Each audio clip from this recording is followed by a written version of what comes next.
ہم آپ کو بتاتے ہیں کہ جناب ساحل ادیم صاحب ہم پر جو بہت زیادہ غصے ہیں اس کا سبب کیا ہے؟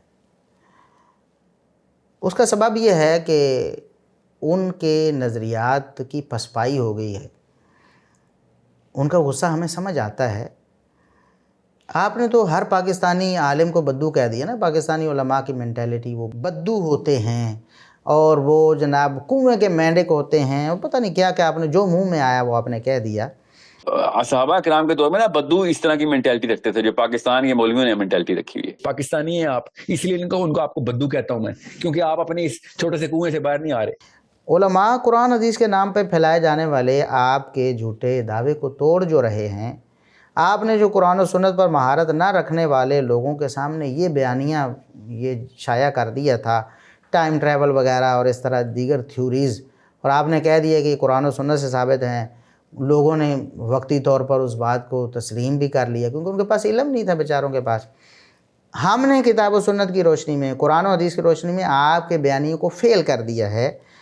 آپ کے نظریات ٹوٹ کر رہ گئے ہیں۔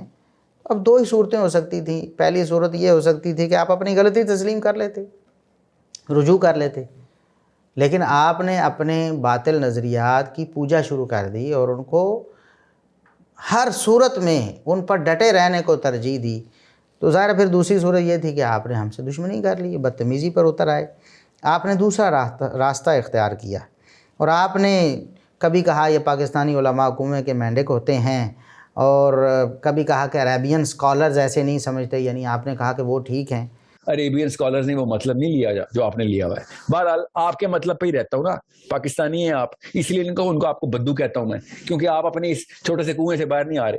تو ہم نے جو باتیں آپ کے سامنے پیش کی ہیں صحابہ تابعین سے لے کر بعد والے مفسرین محدثین کی، اور جن کی اقوال کی اور جن کے دلائل کی روشنی میں ہم نے آپ سے بات کی ہے، وہ سارے کے سارے پاکستانی تو ان میں سے کوئی بھی نہیں ہے۔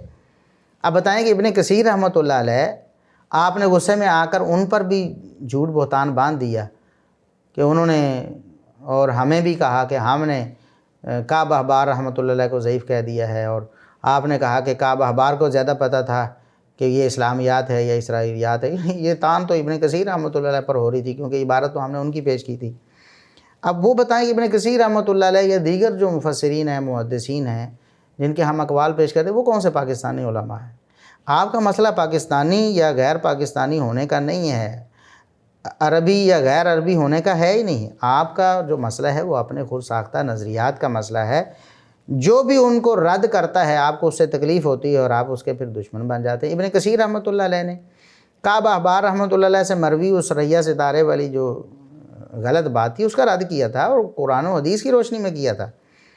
تو آپ نے ان کے بارے میں پھر کیا کیا کہا وہ ہم پہلے ناظرین کو سنا ہیں، ہم دوبارہ سنا دیتے ہیں۔ چلیں وہ اسرائیلیات کوٹ کرتے تھے مگر تھے تو تابعی نا۔ تو تابعی نے جب کہا تھا کہ ذوالقرنین نے اپنا گھوڑا جا کے سریا کے ستارے پہ باندھ دیا جا کے، ہی travel to the star of Sirius, یہ تابعی کہہ رہا ہے رحم اللہ نہیں، وہ تو ضعیف راوی ہیں، ان کے بارے میں مشہور تھا وہ اسرائیلیات کوٹ کرتے تھے۔ نہیں تو کیا اسلام نہیں لائے تھے تابعی ہیں۔ تابعی کیا ہوتا ہے؟ جس نے صحابہ سے علم حاصل کیا ہو، ٹھیک ہے۔ وہ مسلمان ایمان کی حالت میں حضرت کعب الاحبار رحم اللہ جو تابعی ہیں، انہوں نے جب کہا کہ ذوالقرنین، آپ پاکستان کے مولوی مجھے مولوی بتائے گا کہ نہیں وہ تو بندہ تابعی، تو آپ ہٹا دیں ان کو، کہیں تو تابعی نہیں ہے۔ میں تابعی کو آپ اجازتیں دے رہے ہیں یا وہ نعوذ باللہ ممانعت کر رہے ہیں؟ نہیں آپ نے وہ کچھ کوٹ نہیں کرنی، آپ سے زیادہ علم ہے تابعی کو کہ اسرائیلیات کیا اور اسلامیات کیا ہے۔ پھر بھی اگر وہ کوٹ کریں بعد از اسلام، تو آپ کے ان پیرامیٹرز کے اوپر آپ 2 نمبر ہیں، وہ نہیں 2 نمبر، نعوذ باللہ۔ ابن کثیر رحمۃ اللہ علیہ نے کہا نا کہ یہ بات تو بالکل غلط ہے، سریا ستارے پہ گھوڑا باندھنے والی بات کیسے صحیح ہو سکتی ہے؟ تو آپ نے پھر پاکستانی علماء پر جو ہے وہ غصہ نکالنے کے ساتھ ساتھ ابن کثیر رحمۃ اللہ علیہ کا نام تو نہیں لیا۔ آپ کو ذرا پریشانی تھی کہ میں نام لے کر کیسے کروں، لیکن آپ نے پوری بھڑاس نکال دی ان پر۔